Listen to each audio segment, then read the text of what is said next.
Y Radio Podcasts. Y Radio Podcasts are produced by students from Waiheke High School Media Studies. For more information on our show, check us out at www.waihekeradio.org.nz/yradio. Power shift. Power shift. That was Caius, and we've also now got... Hello, Ashton. Here's how it kind of started out. Is like a friend of mine who works for the primary school teachers union was telling me about an OECD report that came out a couple of weeks ago, and it talks about New Zealand and another bunch of other countries that are in the developed countries, and it was talking about problems with our education system, and one of the things that it pointed out was a problem at the moment with attendance, but it also, in the same vein, pointed out that we have one of the worst records in the world for bullying at our schools. And it also pointed out the relationship between bullying and attendance. So obviously the person who gets bullied doesn't want to come. The person who's bullying can be stood down, and so they may not want to come. And also, apparently, bystanders don't want to come either. This is becoming a serious problem in our society, and particularly in our schools. And I said, I was just talking to Ashton while you were out, Caius, and we're just like, what is it about New Zealand? Well, I think? feel like there could be a couple real hard truths here. Like, New Zealand does have a very high domestic abuse rate. Right, yeah. And obviously, I'm not saying that's the only thing that's contributing to the problem, but it could be a part of it, I think that you're probably not far from the mark, and that people talk about this a lot, like the bully is often somebody who is themselves receiving some kind of bullying or something somewhere else, like at home or something. What do you think, Ashton?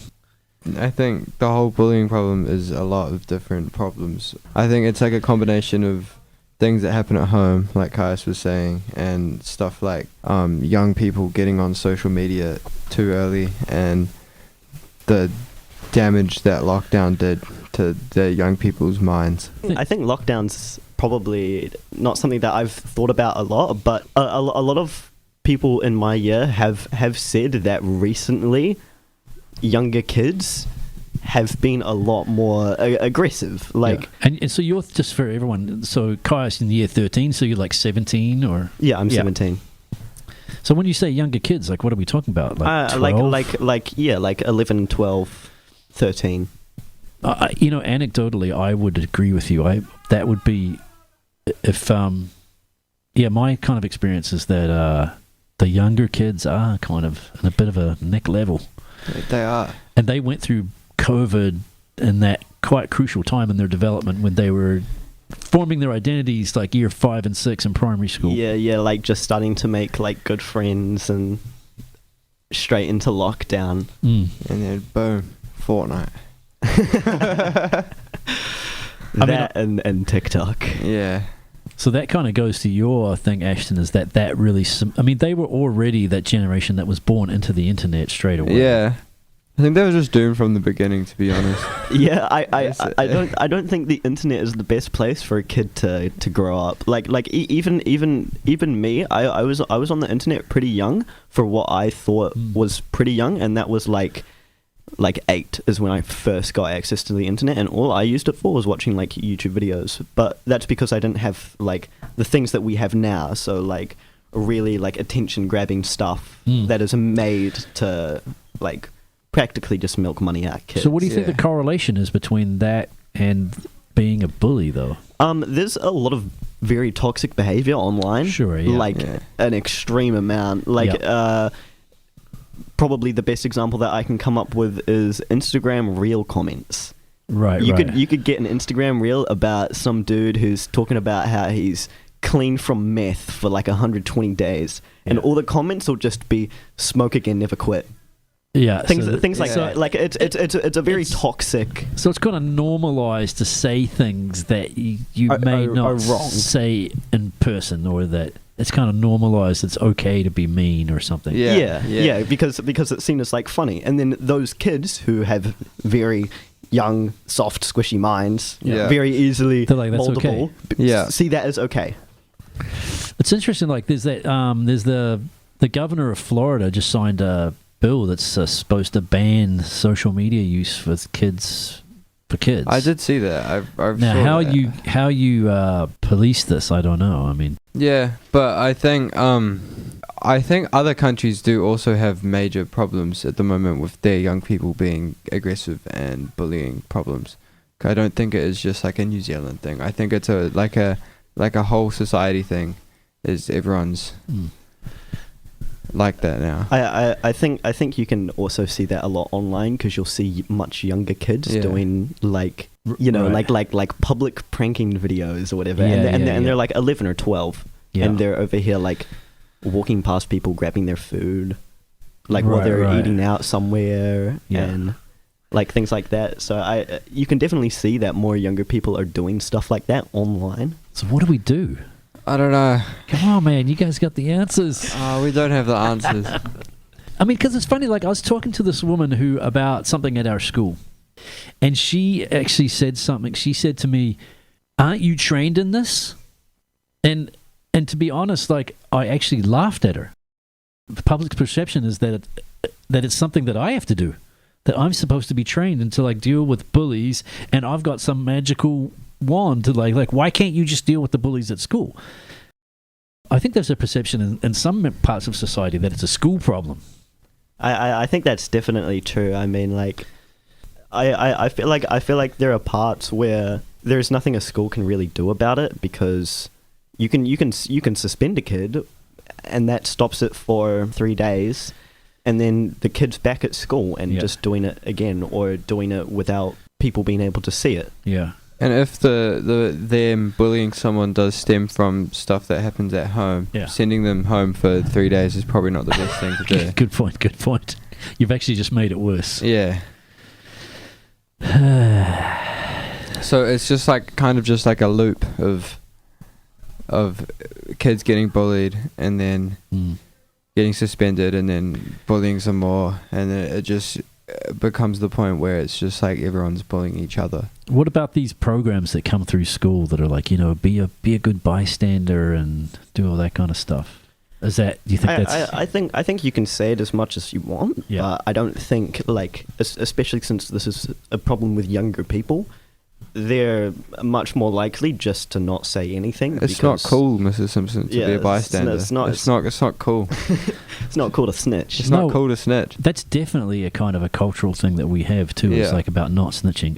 You would almost think that bullying would be harder on Waiheke because of the tight-knit community, but it doesn't seem to be the case. I don't feel like it stops anything, because like my personal experience with young people is not very good. They don't like me very much. I get a lot of comments in a tuck shop line, and people trying to go, "Oh, I'll fight you after school," or whatever, right? And then I will see them while I'm working, and they'll be like close friends with like my boss or something, and they'll be really polite and everything. So like I don't feel like it's like a problem with like the parents as much as people believe it is, because you see them with their parents and they're like lovely kids. And then as soon as they're away for a second, it's straight back to it. I think it is like what Kaya said. It's just when they're in a group of people, they think that it's okay to you know, bully people and stuff, because it's a big group of them all doing the same thing to the same person. Yeah. And I think at that point it's just like, oh, these people do it and they're okay with it, so if I start doing it, they'll like me more, and these people are cool. I think that's where it comes from. And it's also like well, no, we did hear about that in some sort of loose training that we had about a lot of times there'll be like a sort of a significant bully and people will glom onto him or her in the belief that befriending that person and kind of participating as well will mean that they won't turn on you. And so it's kind of a defense mechanism that you go, okay, I'll just befriend this person and then they won't bully me, which endorses the bully and then makes another potential behavior for that person. Yeah, I think the best way to try and deal with that is what you were talking about before, is telling kids to like try to help as much as possible. And I feel like a better way of going about it is instead of being like, oh, be a good bystander, it's just be like, look at these kids who are getting bullied, and I feel like they take a wrong direction with it. I feel like it's not really like what they should be going for, I think. Yeah, I mean, we have like Pink Shirt Day coming up on Friday, which is about bullying somebody for their gender initially, but it's kind of extended out to a general anti-bullying thing. But it doesn't seem to be effective in a way. I mean, we've had Pink Shirt Day now for years, and the problem is hasn't diminished and arguably has gotten worse. So I'm not sure what the solution to this is, to be honest. I mean, wearing a pink shirt doesn't stop bullying. You're just wearing a pink shirt, but the meaning behind it does. But I don't think they talk about the meaning behind it enough. It's just like, oh, wear a pink shirt on this day and bring a gold coin or whatever. Yeah. I don't think it's something that is like, it's not talked about the reason why enough. It's just like, this is Pink Shirt Day to stop anti-bullying. I mean, for anti-bullying. One of my fears is that we may become a society where surveillance becomes a strategy to prevent bullying. I mean, in big cities now, like even in London and that, you have surveillance that is just pervasive in order to stop crime. Would schools become like, and we have cameras at school, but not many.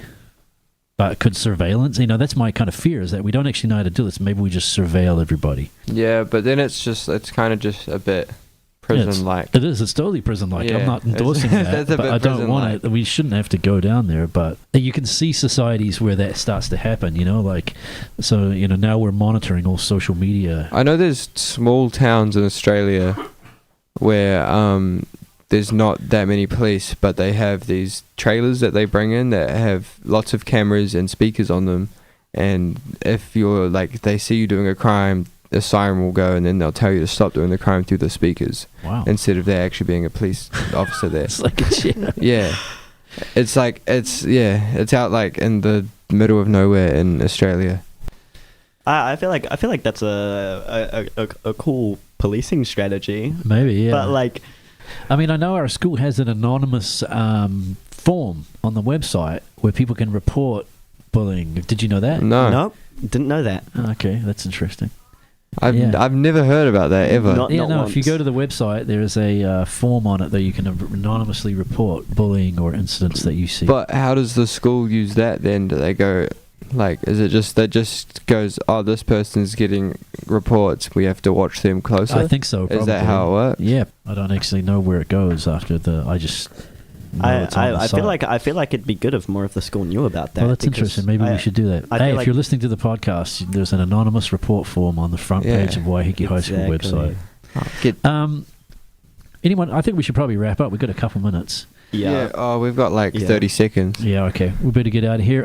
Thank you for listening. Thank you, Ashton, Caius. Interesting conversation. And we will catch you next week on Y Radio. We're also podcasting the show now, so check us out at the moment on YouTube. But also on the Waiheke Radio website, we will be podcasting conversations from the show. Anyway, we'll catch you next week. Thanks for listening to Y Radio Podcasts.